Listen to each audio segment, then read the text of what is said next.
Hello, the internet. This is B&B V8 Gourmand. and B&B Gourmand. We are here, ladies and gentle people, to tell you we did do something that we said we were going to do because we said we were going to do it. We went and saw, that's why I have the Mario mustache and my red hat on. We went and saw the Mario Galaxy movie, and we're going to spend some time talking about that in a review like we said we were going to do. Now, we know we're a little late with this because, the movie's been out for a little while, but we're going to give our unique spin on the whole thing. As people who have played just about every Mario game there is, to completion for the most part. I know Gourmand was big on Mario Maker and Kaizo Mario, which is fan-made games that are made extremely hard for no other reason than personal torture and glory. We are Mario files, if that is such a thing. Our knowledge of the lore and the story of Mario, Super Mario, Luigi, and all their friends is more so than I would say most, if not all. With that little disclaimer out of the way, the Mario Galaxy movie, I will start with a little caveat, and I'll see if Gourmand agrees. If you are looking for a deeper wisdom and an engaging plot with drama on high from the heavens above, akin to the Bard or, Orson Welles, you're not going to find it. This isn't, American Psycho over here. You know what I'm saying? Hitchcock is not presenting here. On the other hand, this isn't the other end of the scale either. This isn't Ed Wood. This isn't Why So. This is just a serviceable movie. It's fun. Yeah. It's popcorny. I'll get into some of the things I think about it a bit later and what they were trying to do with it. Right. Because I think that knowing or suspecting what they're trying to do with it, I think informs your enjoyment, because this is very much a movie where you have to meet it where it's at. Yes. Saturday morning cartoons, if you will. Yes. If you're familiar with the Super Mario Super Show or the Mario 3 later seasons, or even as far as the Super Mario World animated series, these are deep cuts because that's what we're doing here. Those are things that this is much akin to. If you believe that this is the first time that the princess was more than a damsel in distress, you'd be wrong, because in all of those affluent shows I just mentioned, she was quite active and usually the center of attention.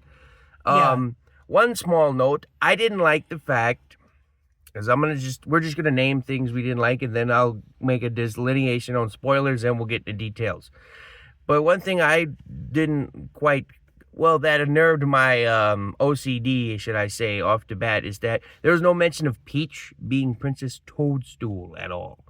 Yes. There's random things like that. Those are the kind of things. Because, like, for example, in Mario 64, she signed Mario's letter, Princess Toadstool, Peach, like as if Peach was like a pet name. In this, her name is just Peach. Yeah. And that's just how it is. Which is, I'm picking at nits here, but that's how, nitpicky I could get. Although, I think that'll go to some of the reasons I think they made this, so we'll... we'll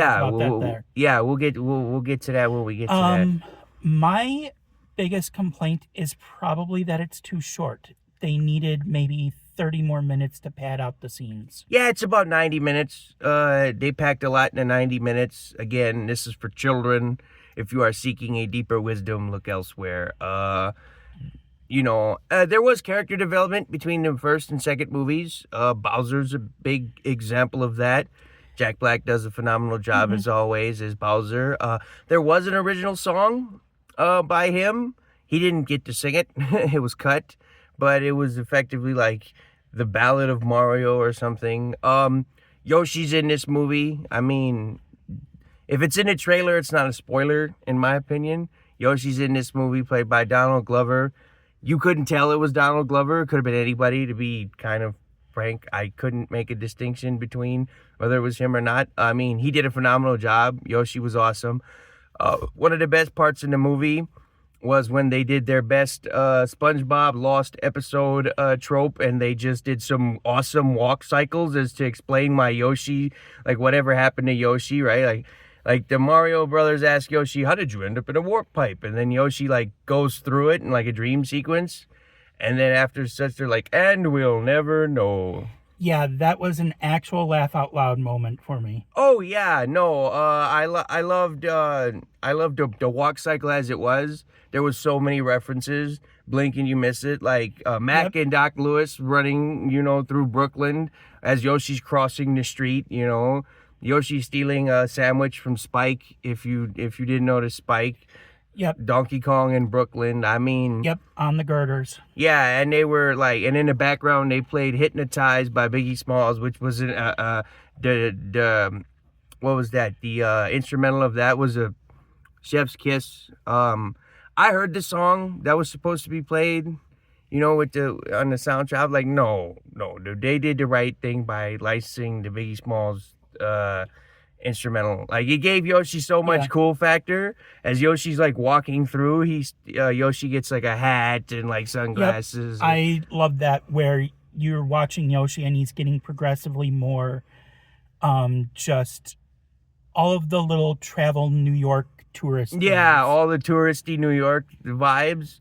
And then he Like, ends up with like a bag full little of junk. decals on him and stuff. Yeah, he ends up with a bag full of junk, like, And then he knocks something over and the Men in Black come chasing him and he runs away to Mushroom Kingdom or the Sand Kingdom from Mario Odyssey to be specific. A lot of the gags and the callbacks and the Easter eggs is what this movie was built around.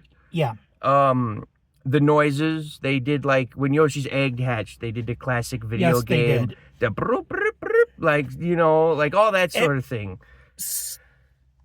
So that one is an interesting example because it continues one of the things they were doing from the first movie, where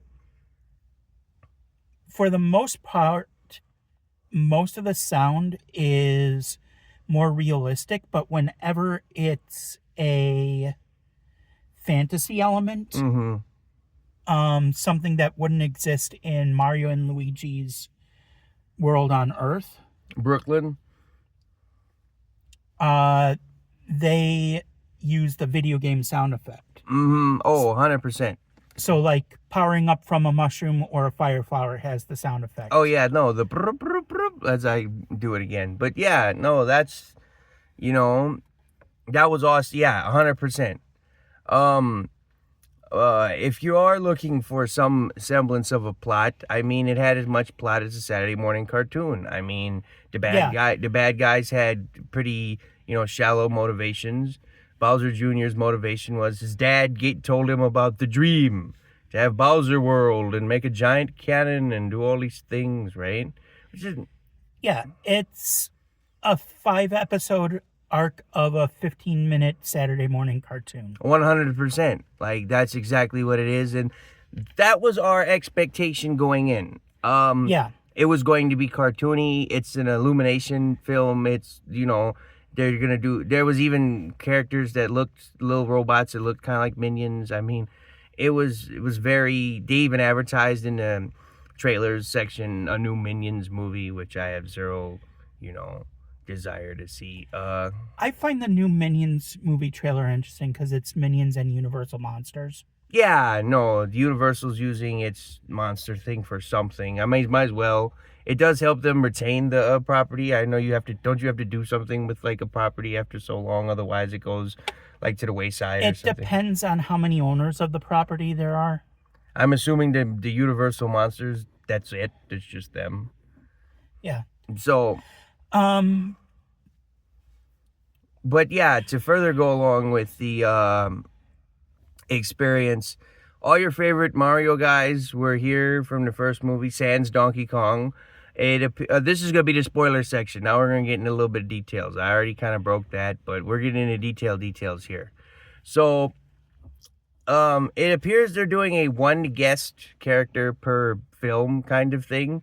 Donkey Kong was the big guest of the last, Donkey Kong's whole, thing was the guest of the last movie, and this one was Star Fox. Yep. Although the only Star Fox character that really had like screen time or was any kind of important was Star Fox himself. The rest, the rest of the characters got like a mention, and the do the barrel roll thing was ad nauseumly used. I mean, the man was flying effectively a space station and did a barrel roll in a giant, basically, Space One here from Mario Galaxy, the big main hub. So, like, yeah, Bowser Jr., as you probably would have already known, is in the movie, and Bowser Jr. was the main villain of the whole thing.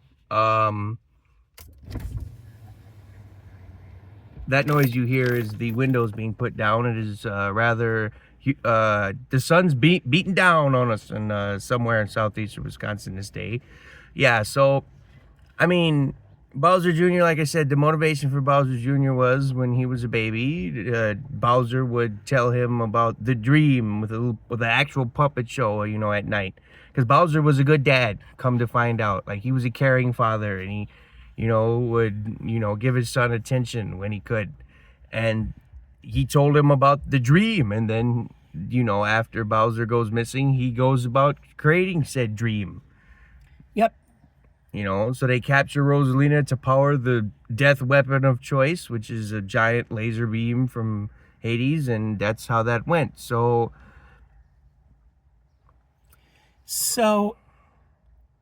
now, that's the plot of the movie. Mm-hmm. That's not what the movie's about. The movie's about...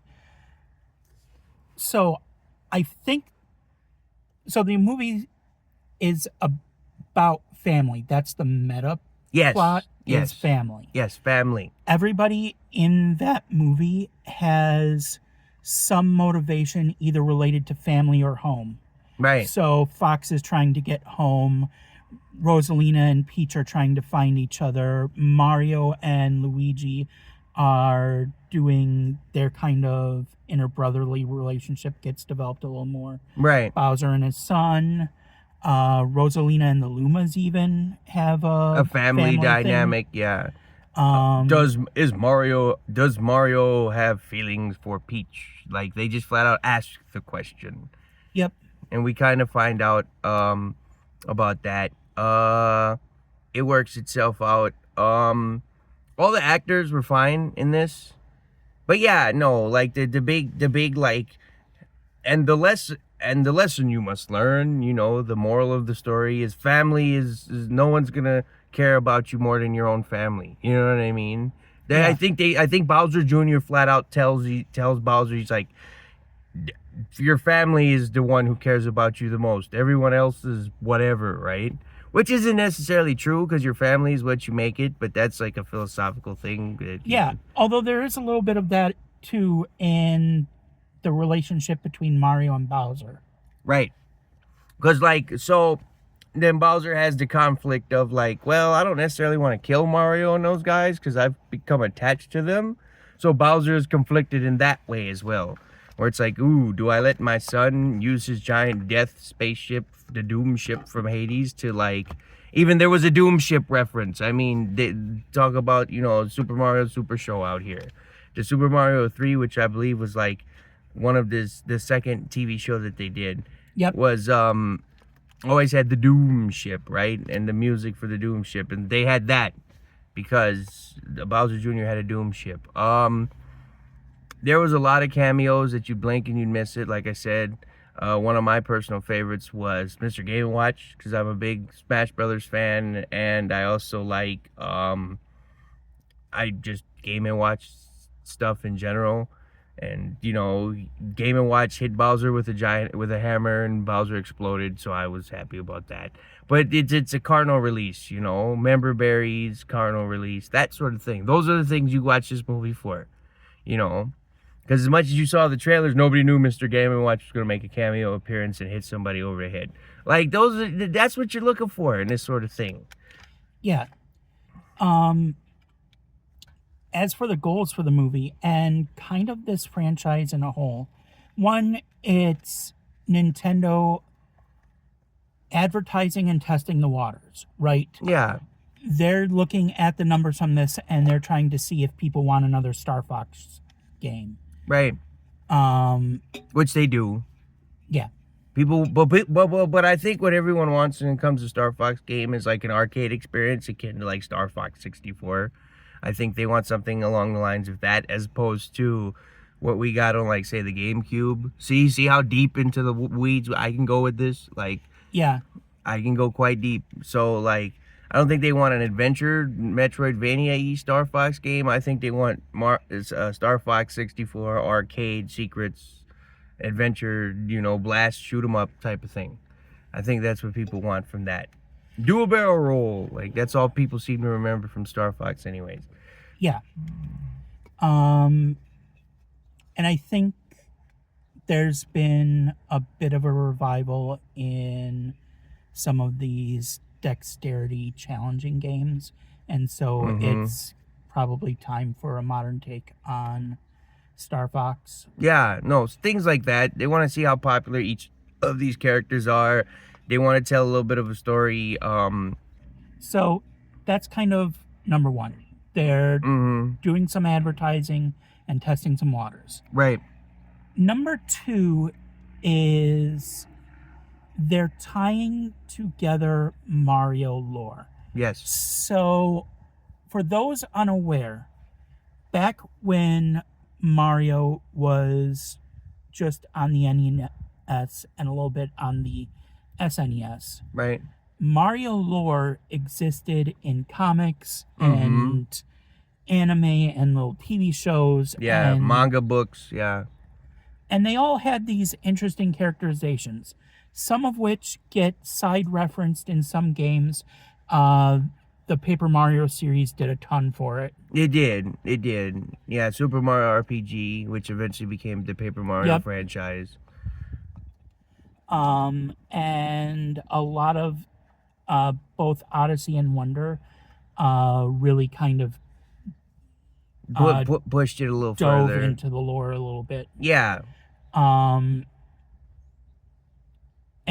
even Bowser's Fury a little bit in that add-on for yeah, that was like a whole game that was an add-on to another game. Like that's how Nintendo does these things. You get Mario when you get it, when they feel like it. 3D Land, I think. Something maybe because it felt like it. That felt like it. Like I said, a separate game. Because it was an add-on for like Super Mario 3D Land, I think, for the Switch release of it. Right. And it basically reused the assets from the game, but completely changed up the style. Oh yeah, no, it went from whatever it was attached to like a almost Mario Sunshine-esque search and I call it the search and destroy Mario, where like the Nintendo 64 formula, where like you find all the stars, shine sprites, moons, what have you. But yeah, so the lore has been the games have been more directly referencing the lore lately. And so they're kind of using these movies to bridge the gap. Yeah. It's partly why Mario's voice actor is doing that voice, because it's based around the voice Mario had in the animated series. Yes, it's much more akin to that, although we don't get, pasta power and, things like that, which would have been a cool reference if they would have referenced that. But, yeah, it's not the Captain Lou Albano days, but there's veiled references to that, Yeah, like the very first movie opened with the advertisement, and the advertisement used the jingle from the show with Captain Lou. Yeah, the original show with the live action Mario and Luigi. Yep. Yeah. Which is my favorite episode of that show too, where they actually even gave the song an in-universe explanation why there's a Mario rap. They even did that. Like, it was those little attentions to detail, things like that. Yep. Or in the Mario 3 show, Luigi putting the frog suit in his pocket so that he doesn't spook people when they go back and forth to Brooklyn. Because eventually they go from being trapped in the Mushroom Kingdom to we can't go back to now we can go back, but if we go back, everything's going to go haywire, to we can go back and forth at our leisure. And it's fine. And then they go to Super Mario World with Yoshi, and they're like, okay, we're lost again. Yep. Like, But no, the movie series is a bridge to between the wider Mario lore and the games. yeah, And I think it's meant to appeal to both sides, but also the people who just like fun popcorn movies. right. And it's also Toy Story, it's fun for everyone. Yep. That's the kind of thing. So, we've been going on for about 20 minutes here. What did we think of this movie? I generally liked the movie. Okay. We're going to go out of 5 towards We're the going end. to go out of 5. I Just without giving a number, just general. yeah. If you know what you're expecting and you won't be disappointed if it doesn't give you more, it's great. 100%. I agree with that statement. I approve of that message. Yeah. So we're gonna go out of our dreaded out of 5 because we've been on this for about 20 minutes. Out of 5, I give it a 3.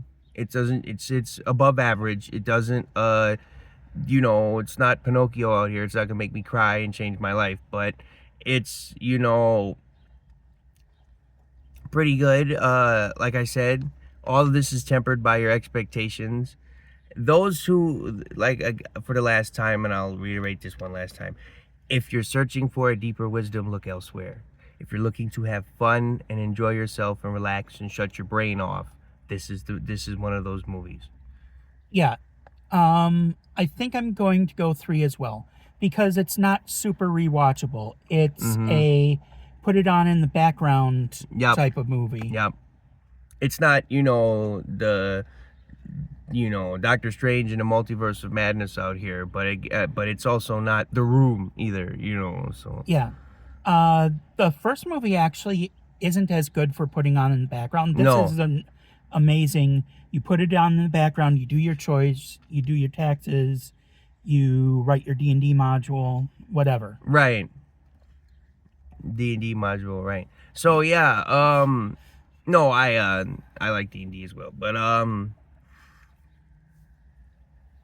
wizard cleric. But anyways, yeah. So there's that. Those are our overall thoughts. Thank you. If you've stayed with the video this long, please like, share, and subscribe.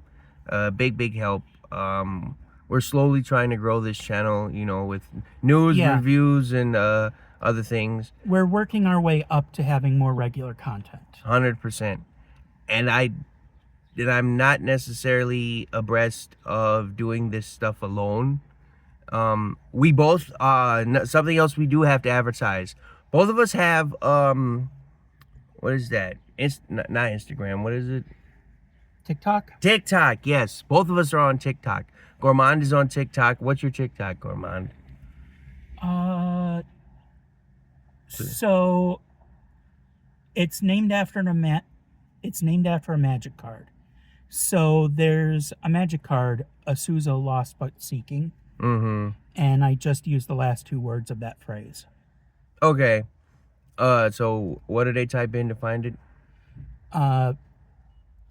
BU a single T SEEKING. Okay, there you go. Mine is my government, Roman Klein 0. It's just Roman Klein 0, no dots or nothing like that. You'll find me. If you see my mug, you'll see my mug. That's where we do our solo content. Yeah. And if we do any solo content for anything else, it would be on separate channels. That would probably be our moniker, B&B V8 and then B&B Gourmand. Yes. I will warn you about my TikTok if you go there. It's about more social and political issues. Yes, same for me. Mine is about we give opinions basically on the actual world. We try not to do that on this channel just for the simple fact of that's not what this channel's about. And the world could use a few distractions other than, something vile. Because, the orange man's got the world driving off a cliff here. you know, and we're not fans of that guy or what he's doing. So Yeah. Oh, I want to talk about a thing, but I'm not going to on we're this not video. going to on this We video. are going to end this video before we start talking politics. Right, but we're just giving that general distinction. You know what I'm saying? This is a Yeah. Milwaukee Admirals hat, not the other thing you might be thinking about. And we're not with all that. But that's just to give you an idea. But anyways, yeah, there'll be more about that. If we do give our news, views, and opinions, that's what TikTok is for, and that's where you can find us other than on this YouTube channel. So please like, share, and subscribe, and check us out on TikTok on our individual channels, and we will see you later. Oh, and before we go, the next thing we might do is probably going to be another food review, but we're not sure yet. Oh, yeah. No, that makes a ton of sense. Yeah. I think... Ooh, we'll talk. We'll see. Yeah, but it's going to be a food review. Let's talk to you later.